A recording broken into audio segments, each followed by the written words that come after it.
Hello student, previous lecture में हमने ये देखा था कि ग्लूकोज की स्ट्रक्चरल प्रॉपर्टी कौन सी होती है और साथ ही साथ हमने ये देखा था कि ग्लूकोज की केमिकल प्रॉपर्टी किस तरह से होती है। ग्लूकोज कौन से केमिकल के साथ किस तरह से रिएक्शन करके कौन सा प्रोडक्ट तैयार करता है।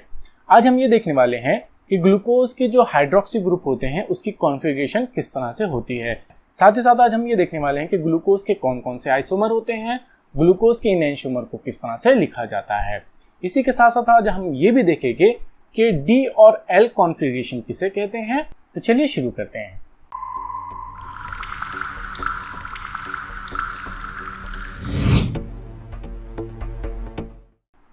डियर स्टूडेंट, प्रीवियस लेक्चर में हमने देखा कि ग्लूकोज में बहुत सारे हाइड्रोक्सी ग्रुप मौजूद होते हैं। ये हाइड्रोक्सी ग्रुप की पोजीशन बहुत ही ज्यादा इंपॉर्टेंट होती है कार्बन के एतराफ में। दो साइंटिस्ट हैं जिनका नाम है एमिल फिशर और जर्मन नोबेल लॉरेट। इन्होंने ग्लूकोज के बहुत सारे प्रोडक्ट तैयार किए, बहुत सारे रिएक्शंस किए, बहुत सारे प्रोडक्ट इन्होंने तैयार किए और उन प्रोडक्ट की ऑप्टिकल एक्टिविटी को उन्होंने मेजर किया और उन ऑप्टिकल एक्टिविटी की मेजर करने के बाद वो ये नतीजे पर पहुंचे, वो ये रिजल्ट पर पहुंचे कि ग्लूकोज के अंदर जो हाइड्रोक्सी ग्रुप मौजूद होते हैं वो हाइड्रोक्सी ग्रुप की पोजीशन, उसकी कॉन्फ़िगरेशन कार्बन के एतराफ में, कार्बन के अराउंड में किस तरह से होती हैं और ये बहुत ही ज़्यादा इंपॉर्टेंट होती हैं। अगर ये पोजीशन अगर आपने चेंज कर दिया तो वो कंपाउंड ग्लूकोज नहीं रहेगा, वो कंपाउंड कुछ और जो है वो बन जाएगा। ठीक है, मैं आगे के लेक्चर में आपको बताऊंगा कि ग्लूकोज के अंदर जो OH होते हैं उनकी पोजीशन को चेंज कर कर आप किस तरह से दूसरे आइसोमर तैयार कर सकते हैं। तो चलिए देखते हैं कि एमिल फिशर और जर्मन नोबेल लॉरेट ने किस तरह से ग्लूकोज का स्ट्रक्चर उन्होंने बताया।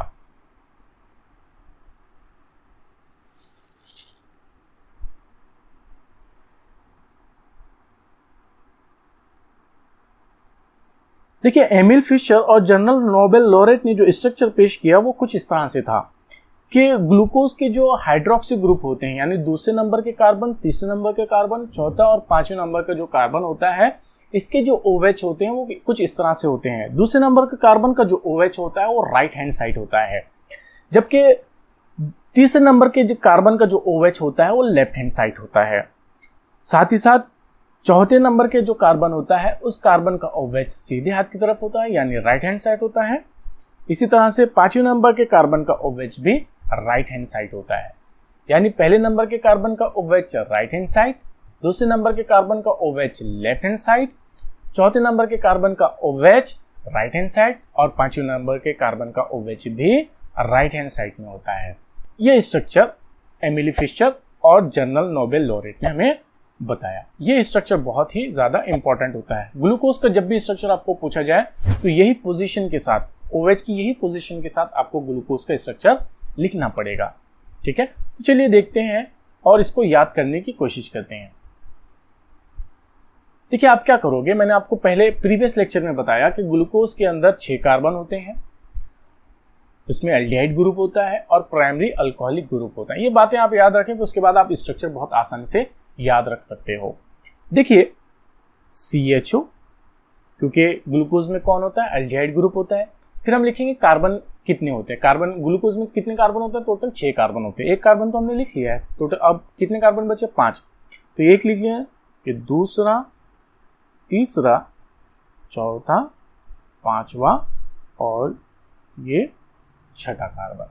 ठीक है, 6 कार्बन हमने लिख लिया है। उसके बाद मैंने आपको ये बात भी पहले प्रीवियस लेक्चर में बताया कि ग्लूकोज में प्राइमरी अल्कोहलिक ग्रुप होता है, यानी CH2OH ग्रुप इसमें होता है। तो लिख लीजिए आप CH2OH ग्रुप, ये लिख लिया आपने CH2OH ग्रुप। अब कौन बचा, अब हाइड्रोक्सी ग्रुप लिखना बचे हैं। उनकी पोजीशन बहुत ज़्यादा इंपॉर्टेंट होती है। तो एमिल फिशर और जर्मन नोबेल लॉरेट ने जो स्ट्रक्चर बताया उनके तहत जो दूसरे नंबर का जो कार्बन होता है उसका OH सीधे हाथ की तरफ होता है, फिर उल्टे हाथ की तरफ होता है, फिर सीधे हाथ की तरफ, फिर सीधे हाथ की तरफ। यानी इसको शॉर्टकट में आपको बता देता हूं, इसका शॉर्टकट है सीधा उल्टा सीधा सीधा। ठीक है, स्मार्ट केमिस्ट्री पढ़ रहे हैं हम, इतना ज़्यादा बहुत ज़्यादा याद नहीं रखेंगे, हम लिखेंगे सीधा उल्टा सीधा सीधा। ठीक है, इतना याद रखना है आपको। ग्लूकोज में क्या याद रखोगे आप, सीधा उल्टा सीधा सीधा, सुस, या सीधा उल्टा सीधा सीधा आपको याद रखना है। तो अब आप इसके अंदर OH लिखेंगे, कहाँ लिखेंगे? सीधा, उल्टा, सीधा, सीधा। देखिए हो गया। अब जहां जिस कार्बन पर आपको पूरी उसकी वैलेंसी करना है तो उसको वहां H लगा दीजिए आप। तो ये लगा दिए आपने H, यहाँ H, यहाँ H, यहाँ H, ठीक है। इस तरह से मैंने यहाँ क्या कर दिया हूँ? H लगा दिया हूँ। अगर आप यहाँ देखिए तो ये पूरी तरह से अब क्या हो गया है? ग्लूकोज का स्ट्रक्चर तैयार हो गया है। किस तरह से ग्लूकोज का स्ट्रक्चर तैयार किया? हमने क्या लिखा है? एल्डिहाइड ग्रुप लिखा, ठीक है। फिर हमने क्या किए? कार्बन बना लिए। टोटल 6 कार्बन होते हैं, 6 कार्बन हमने पूरी तरह से बना लिए। आखिरी का जो कार्बन होता है वहां CH2OH ग्रुप लिखिए। तो उसके बाद OH की पोजीशन मैंने आपको बताया, सीधा, उल्टा, सीधा, सीधा। तो दूसरे नंबर के कार्बन का OH जो है सीधे हाथ की तरफ, फिर उल्टा, फिर सीधा, सीधा, ठीक है। इस तरह से ग्लूकोज का स्ट्रक्चर आपको याद रखना है, ठीक है। अब हम ये देखेंगे कि ग्लूकोज के अंदर अगर आपने OH की पोजीशन को चेंज कर दिए तो किस तरह से डिफरेंट कंपाउंड आपको तैयार हो सकते हैं। तो चलिए देखते हैं ग्लूकोज के आइसोमर कौन कौन से होते हैं।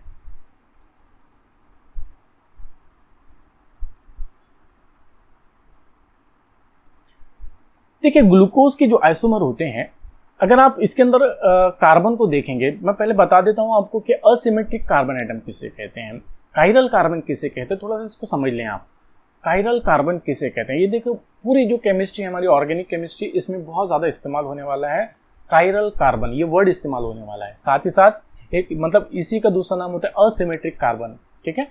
तो ये बहुत ज्यादा इस्तेमाल होने वाला, और ये हमने इस्तेमाल किए हैं एक और चैप्टर के अंदर जिसका नाम है हैलोजन डेरिवेटिव ऑफ अल्केन। उसमें भी हमने असिमेट्रिक कार्बन एटम का इस्तेमाल किए हैं, वर्ड का इस्तेमाल किए हैं। बताइए किसको कहते हैं असिमेट्रिक कार्बन एटम?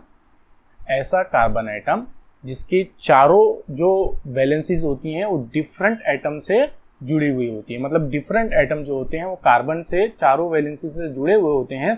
तो ऐसे कार्बन को हम क्या कहते हैं? असिमेट्रिक कार्बन एटम कहते हैं, ठीक है। चलिए देखते हैं इसमें ग्लूकोज में असिमेट्रिक कार्बन एटम मौजूद है क्या। देखिए या ये वाले कार्बन को देखिए आप, इसमें ये इधर साइड OH है, इधर CHO ग्रुप है, इधर H है, और इधर इस तरह से बड़ा ग्रुप मौजूद है।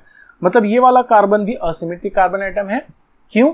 क्योंकि इसकी चारों वैलेंसीज कैसी हैं? डिफरेंट ग्रुप से जुड़ी हुई हैं। तो ये वाला कार्बन जो है मेरा कैसा हुआ? असिमेट्रिक कार्बन एटम है। और असिमेट्रिक कार्बन एटम को हम एस्टेरिक के निशान से रिप्रेजेंट करते हैं। जरा नीचे का कार्बन देखिए आप, नीचे के कार्बन को देखिए, इस कार्बन को देखिए आप, ये कार्बन भी असिमेट्रिक है क्या?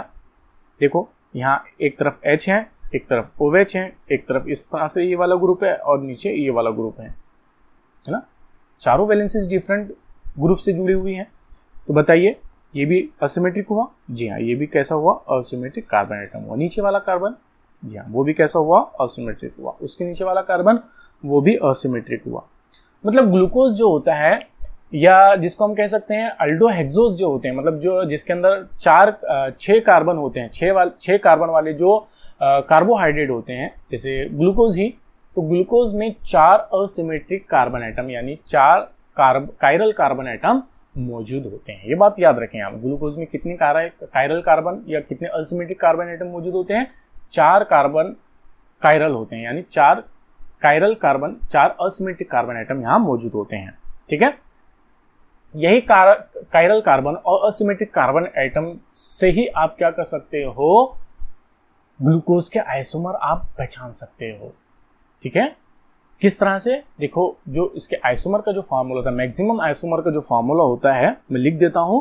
मैक्सिमम आइसोमर का फार्मूला होता है, देखिए मैक्सिमम आइसोमर्स का जो फार्मूला होता है वो होता है 2n, 2 की पावर n, और n जो होता है वो होता है कायरल कार्बन कितने हैं, उसमें असिमेट्रिक कार्बन आइटम कितने हैं। बताओ अल्डोहेक्सोज या ग्लूकोज में कितने कायरल कार्बन है? 4 कायरल कार्बन है। तो क्या हो गया ये?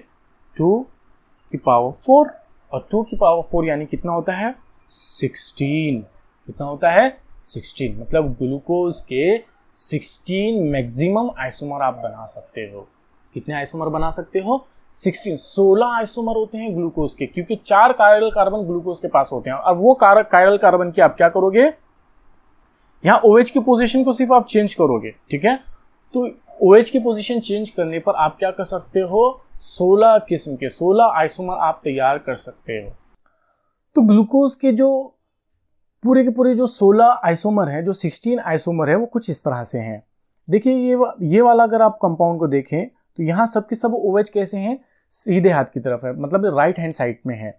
जबकि दूसरे ये वाला कंपाउंड को अगर आप देखें तो ये वाले कंपाउंड के अंदर सिर्फ मैंने पहले नंबर का जो कार्बन है उसके OH को मैंने लेफ्ट हैंड साइड में घुमा दिया हूं। जबकि आप दूसरे वाले कंपाउंड को देखिए, ये वाले तीसरा जो कंपाउंड को देखें तो तीसरे कंपाउंड मैंने क्या किया हूं, जो तीसरे नंबर का कार्बन था उसका OH को मैंने लेफ्ट हैंड साइड में घुमा दिया हूं। इसी तरह से अगर आप नीचे वाले कंपाउंड को, उसके बाजू वाले कंपाउंड को अगर आप देखेंगे तो बाजू वाले कंपाउंड में मैंने क्या किया हूं, 2 OH को लेफ्ट हैंड साइड में और 2 OH को सीधे हाथ की तरफ, मतलब राइट हैंड साइड में घुमा दिया हूं। तो जस्ट OH की पोजीशन को चेंज कर रहा हूं, ठीक है। तो अब आप ये पूरे कंपाउंड्स को अगर आप देखोगे तो इसमें सिर्फ क्या है, OH की पोजीशन चेंज की हुई है। इनमें क्या है, सिर्फ OH की पोजीशन चेंज है। इस तरह से 16 आइसोमर को यहाँ मिल गए हैं। अभी 16 आइसोमर के नाम क्या है, तो चंद के हम नाम देख लेते हैं। देखिए अगर OH, अगर सबके सब OH सीधे हाथ की तरफ है तो इसके इस तरह के जो आइसोमर है इसे हम एलोज कहते हैं, ठीक है। और इसके नाम के पहले D लग रहा है तो डी एलोज हम कहते हैं। D क्यों लग रहा है ये हम बाद में देखेंगे। इसी तरह से जो दूसरा कंपाउंड है जिसमें मैंने क्या किया हूं, सिर्फ दूसरे नंबर के कार्बन को ही घुमाया हूं, उल्टे हाथ की तरफ लेफ्ट हैंड साइड में घुमाया हूं, इसे हम डी एल्ट्रोज कहते हैं। और ये वाला जो है वो दूसरे नंबर का जो तीसरे नंबर का जो कार्बन है वो उल्टे हाथ की तरफ है, वही हमारा कौन होता है, ग्लूकोज होता है, ठीक है। इसी तरह से डी मेनोज, गुलोज, फिर डिआइडोज, फिर गैलेक्टोज और टेलोस। देखिए ये जो ग्लूकोज है और जो गैलेक्टोज है ये बहुत ही ज़्यादा अहमियत वाले हैं। इसके स्ट्रक्चर को आपको याद रखना है ताकि हम जो है आगे का जो हमारा लेक्चर होने वाले हैं वो आपको समझ में आ जाए, ठीक है। तो उम्मीद करता हूं कि आपको ग्लूकोज के जो 16 आइसोमर है वो भी आपको समझ में आ गए हैं। अब चलिए ग्लूकोज के ऑप्टिकल आइसोमेरिज्म पर कुछ बात कर लेते हैं।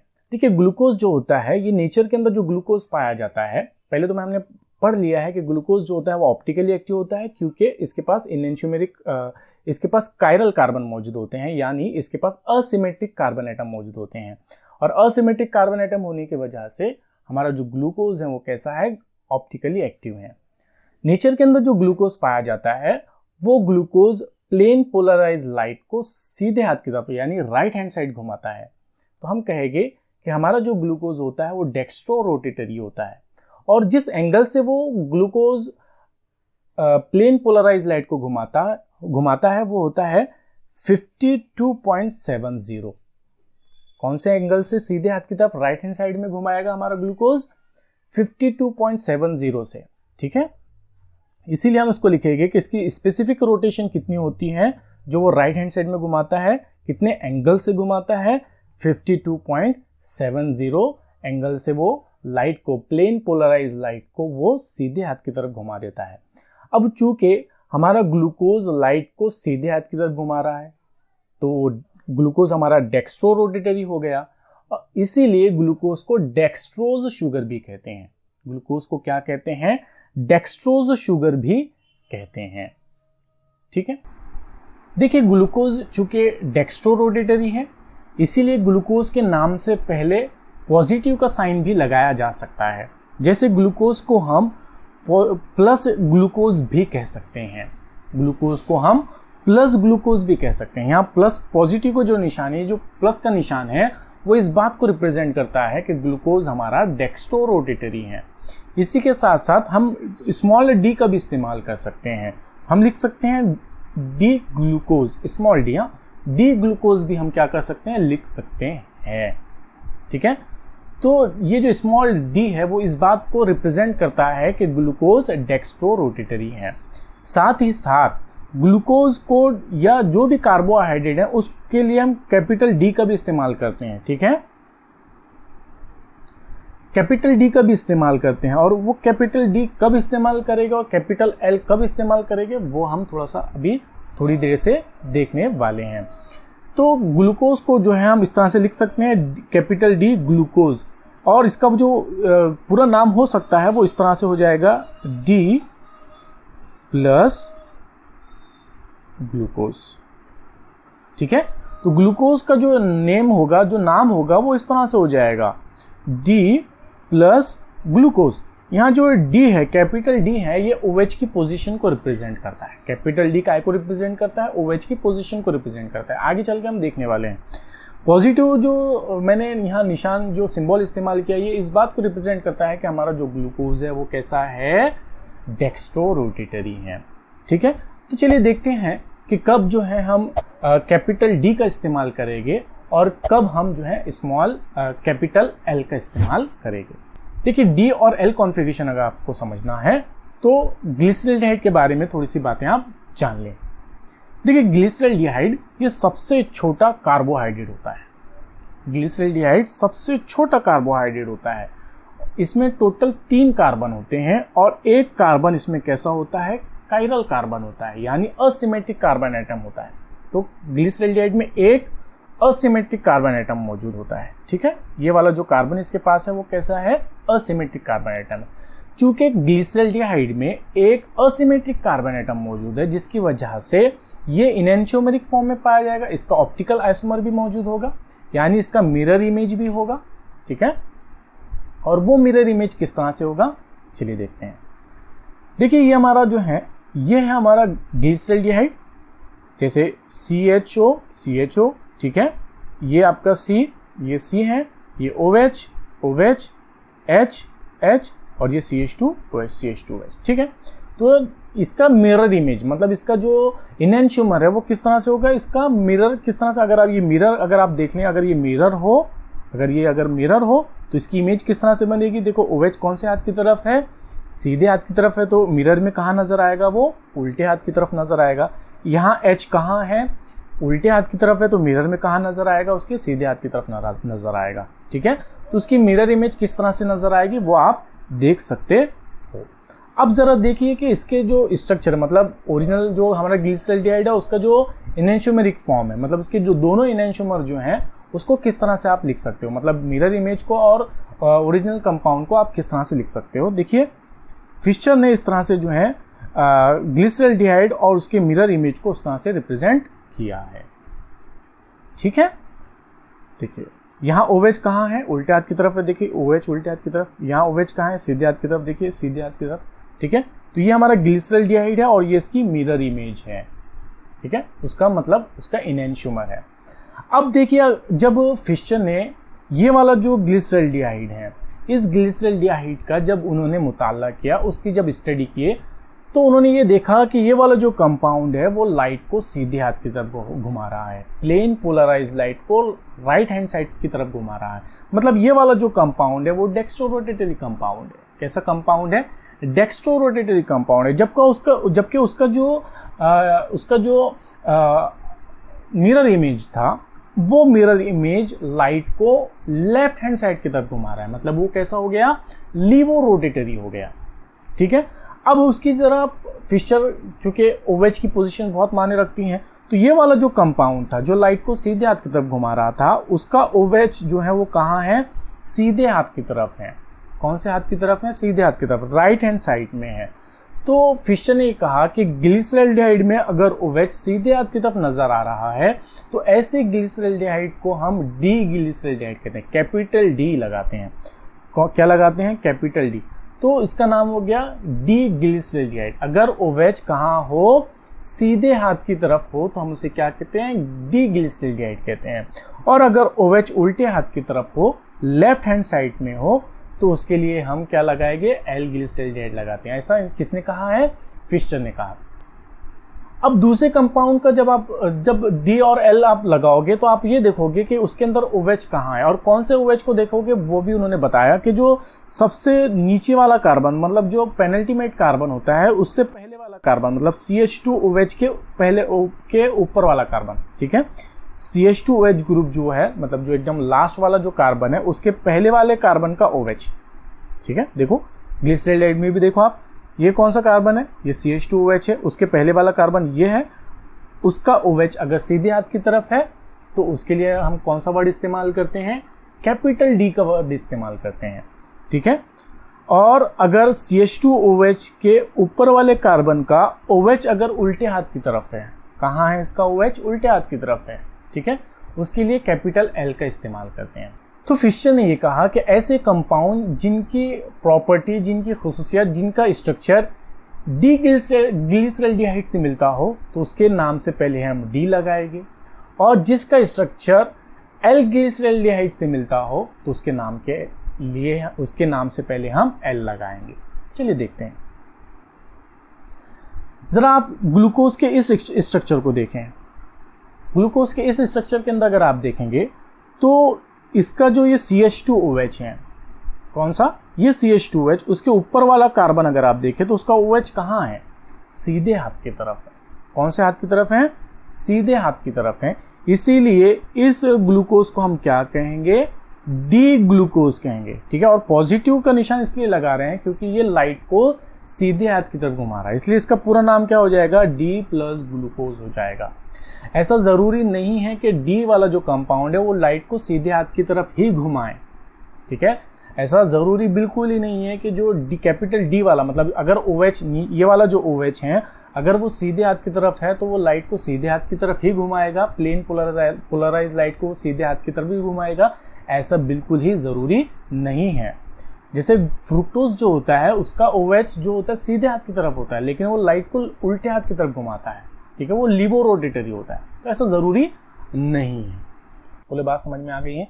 तो डी और एल, अगर देखिए अगर OH नीचे वाले कार्बन का OH नीचे वाले कार्बन से ऊपर वाले कार्बन का OH अगर उल्टे हाथ की तरफ है तो हम उसके लिए एल का वर्ड इस्तेमाल करेंगे, कैपिटल एल का वर्ड का इस्तेमाल करेंगे। जैसे मिसाल के तौर पर अब इस ग्लूकोज को देखें, ठीक है, इसमें देखिए आप इस कार्बन को अगर आप देखेंगे, नीचे वाला जो कार्बन है इसके ऊपर वाले कार्बन का OH कहाँ है, उल्टे हाथ की तरफ है, लेफ्ट हैंड साइड में मौजूद है, ठीक है। तो इसके लिए मैं क्या वर्ड इस्तेमाल करूंगा, इसके लिए मैं कैपिटल एल का वर्ड इस्तेमाल करूंगा, तो इसके लिए लिखूंगा एल, ठीक है, कैपिटल एल। अब इत्तेफाक से ये वाला जो कंपाउंड है वो लाइट को उल्टे हाथ की तरफ घुमाता है, प्लेन पोलराइज लाइट को लेफ्ट हैंड साइड में घुमाता है, तो उसके लिए मैं कौन सा सिंबल इस्तेमाल करूंगा, निगेटिव का सिंबल इस्तेमाल करूंगा, ठीक है। और ये कौन है, ग्लूकोज है, तो मैं लिख दूंगा ग्लूकोज। तो इस तरह से इसका नाम हो जाएगा L माइनस ग्लूकोज, ठीक है, बात समझ में आ रही है। चलिए, तो उम्मीद करता हूं कि आपको डी और एल कॉन्फ़िगरेशन सिस्टम आपको समझ में आ गया होगा। चलिए एक मिसाल आप जो है सॉल्व करने की कोशिश करिए। क्वेश्चन ये है कि असाइन डी और L configuration to the following monosaccharide. जो मोनोसैकेराइड आपको दिए हुए हैं, ये वाले जो मोनोसैकेराइड दिए हुए हैं, बताइए इसमें से कौन सा सैकेराइड जो है उसके लिए डी कॉन्फ़िगरेशन का इस्तेमाल किया जाएगा और कौन से मोनोसैकेराइड के लिए एल कॉन्फ़िगरेशन का इस्तेमाल किया जाएगा। ये एक जो कंपाउंड है उसका नाम थेरियोज है और ये वाला जो कंपाउंड है उसका नाम राइबोज है। बताइए इसके लिए कौन सा वर्ड इस्तेमाल करोगे आप, इसके लिए जो है इसको डी थेरियोज कहोगे या एल थेरियोज कहोगे, बताइए। चलिए देखिए, इसका ये जो OH है CH2OH जो है उसके ऊपर वाले कार्बन का OH कहाँ है, राइट हैंड साइड में है, तो इसके लिए हम क्या वर्ड इस्तेमाल करेंगे, बताइए, डी का वर्ड इस्तेमाल करेंगे। कौन सा वर्ड इस्तेमाल करेंगे, डी का वर्ड, तो ये क्या हो जाएगा, डी थेरियोज हो जाएगा। क्या हो जाएगा इसका नाम, डी थेरियोज। चलिए इसको देखिए, इस राइबोज में देखेंगे तो इसका जो CH2OH है, CH2OH के ऊपर वाले कार्बन का OH कहाँ है, लेफ्ट हैंड साइड में है, कहाँ है, लेफ्ट हैंड साइड में मौजूद है, इसीलिए इसे हम कहेंगे एल राइबोज। तो ये वाला जो है वो एल राइबोज है, जबकि ये वाला जो है वो डी थेरियोज है। उम्मीद करता हूं कि आपको डी और एल कॉन्फ़िगरेशन बहुत ही अच्छे से समझ में आ गया होगा। देखिए अब ये देखते हैं कि ग्लूकोज के इनैंशियोमर को किस तरह से लिखा जाएगा। देखिए इनैंशियोमर कहते हैं दो ऐसे कंपाउंड जिनका मॉलिक्यूलर फार्मूला सेम होता है, वो एक दूसरे के मिरर इमेज होते हैं और एक दूसरे पर सुपर इम्पोज भी नहीं होते हैं। इनैंशियोमर का क्या डेफिनेशन है, दो ऐसे आइसोमर, दो ऐसे कंपाउंड जिनका मॉलिक्यूलर फार्मूला सेम होता है, वो एक दूसरे के मिरर इमेजेस होते हैं और एक दूसरे पर सुपर इम्पोज भी नहीं होते हैं, इन्हें हम इनैंशियोमर कहते हैं। तो ग्लूकोज जो होता है, ग्लूकोज का इनैंशियोमरिक फॉर्म पाया जाता है क्योंकि ग्लूकोज के अंदर 4 असिमेट्रिक कार्बन एटम होते हैं, जिसकी वजह से ग्लूकोज ऑप्टिकली एक्टिव होता है। तो उसका जो आइसोमर होता है, अगर ग्लूकोज लाइट को, प्लेन पोलराइज लाइट को सीधे हाथ की तरफ घुमा रहा है तो उसका जो आइसोमर होगा, उसका जो ऑप्टिकली एक्टिव आइसोमर होगा, वो लाइट को उल्टे हाथ की तरफ घुमाएगा। तो एक आइसोमर को हम डेक्स्ट्रो रोटेटरी आइसोमर कहेंगे और एक आइसोमर को हम लीवो रोटेटरी आइसोमर कहेंगे। अब ये ग्लूकोज के आइसोमर को किस तरह से बनाया जाता है, चलिए देखते हैं। देखिए ग्लूकोज का ये वाला जो स्ट्रक्चर है वो तो आपको याद है, सीधा उल्टा सीधा सीधा वाला जो स्ट्रक्चर मैंने आपको बताया था वो तो आपको याद है। तो वो आप जो है स्ट्रक्चर को आप बना लोगे, ठीक है। फिर उसके बाद आप जो है इस तरह से, अगर आपको पूछा जाए कि ग्लूकोज के एनेंटियोमर लिखिए तो आप क्या करोगे, ग्लूकोज का स्ट्रक्चर लिखोगे। फिर उसके बाद इस तरह से आप एक मिरर बनाओगे और मिरर बनाने के बाद करना यह है कि उसका आपको मिरर इमेज बनाना है, ठीक है। और मिरर इमेज बनाने के लिए आपको सिर्फ इतना याद रखना है, जो सीधे हाथ वाली चीज है, मतलब जो राइट हैंड साइड में जो चीज लिखी हुई है उसको आपको लेफ्ट हैंड साइड में लिख देना है, और जो लेफ्ट हैंड साइड में लिखी हुई है उसको सीधे हाथ की तरफ यानी राइट हैंड साइड लिख देना है। जस्ट आपको घुमा देना है। कैसे, देखो आप देखिए पहले नंबर का कार्बन को देखें तो ये पहले नंबर का कार्बन CHO है, सीधे उल्टी की तो बात ही नहीं है, यहाँ तो जैसा वैसा हो जाएगा। दूसरे नंबर के कार्बन का OH कहाँ है, सीधे हाथ की तरफ है, तो हम दूसरे नंबर के कार्बन को कहाँ लिख लेंगे, उल्टे हाथ की तरफ लिख लेंगे। तीसरे नंबर का कार्बन का OH कहाँ है, उल्टे हाथ की तरफ है, तो उसके एनेंटियोमरिक फॉर्म में, मतलब उसका जो आइसोमर है, उसका जो ऑप्टिकल आइसोमर है उसके अंदर हम कहाँ लिख लेंगे, उसको सीधे हाथ की तरफ लिख लेंगे।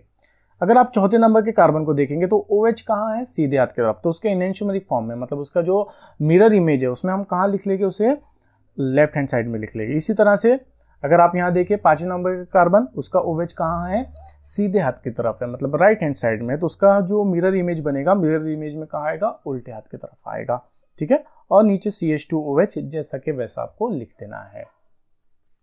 तो बहुत ही ज्यादा सिंपल है, जो आपको सीधे हाथ की तरफ OH है उसे आपको उल्टे हाथ की तरफ भेज देना है, या जो H आपका सीधे हाथ की तरफ है उसे आपको उल्टे हाथ की तरफ भेज देना है। CHO जैसा कि वैसा रहेगा और CH2OH भी जैसा कि वैसा ही रहेगा। चलिए एक बार और देख लेते हैं। जैसे आपने लिखा CHO, फिर लिखेंगे आप C 3 4 5 6, यहां क्या लिख लोगे आप, CH2OH, ठीक है। फिर OH सीधा उल्टा सीधा सीधा, ठीक है। और बाकी सब जगह H H H H हमने लगा दिया। अब इसका हमको क्या बनाना है, इसका मिरर इमेज बनाना है। तो मिरर इमेज में क्या करोगे, हम ऐसा एक मिरर बना लेंगे पहले, ठीक है। इससे और कुछ ज़्यादा खूबसूरत आप मिरर बना सकते हैं तो उससे ज़्यादा खूबसूरत मिरर बना लें आप, ठीक है। जिस तरह भी आप बना सकते हैं मिरर को बना लें। अब इसका आपको मिरर इमेज बनाना है, तो मिरर इमेज को ही हम क्या कहते हैं, एनेंटियोमर कहते हैं, ठीक है। तो इसका मिरर इमेज हमको बनाना है, तो क्या करेंगे हम, ऊपर का तो CH जैसा कि वैसा है, ठीक है। पहले बना लीजिए आप 1 2 3 4 5 6, ठीक है। और यहाँ CH2OH। अब बताइए जो दूसरे नंबर का कार्बन था उसका OH कहाँ है, सीधे हाथ की तरफ है, तो यहाँ दूसरे नंबर के कार्बन का OH कहाँ आ जाएगा, उल्टे हाथ की तरफ आ जाएगा। तो ये लिख लिया आपने उसको उल्टे हाथ की तरफ, यहाँ H, ठीक है। यहाँ जो है तीसरे नंबर का जो कार्बन है उसका OH कहाँ है, उल्टे हाथ की तरफ है, तो यहाँ कहाँ आ जाएगा, सीधे हाथ की तरफ आ जाएगा। तो लिख लीजिए सीधे हाथ की तरफ H, ठीक है। यहां अगर आप देखें तो यहाँ ये दोनों OH, इस कार्बन का OH कहाँ है, सीधे हाथ की तरफ, और इस कार्बन का भी OH कहाँ है, सीधे हाथ की तरफ। तो दोनों कार्बन के OH को हमको कहाँ लिख लेना है, उल्टे हाथ की तरफ लिख देना है। तो क्या लिखेंगे हम, यहाँ OH, यहाँ OH, फिर H H, दैट्स ऑल। तो इस तरह से हम जो है ग्लूकोज के एनेंटियोमर को लिख सकते हैं। एनेंटियोमर किसे कहते हैं, ऐसे दो आइसोमर जिनका मॉलिक्यूलर फार्मूला सेम होता है, वो एक दूसरे के मिरर इमेजेस होते हैं और एक दूसरे पर सुपर इम्पोज भी नहीं होते हैं। तो इस तरह से ग्लूकोज का जो है एनेंटियोमरिक फॉर्म आप बना सकते हो।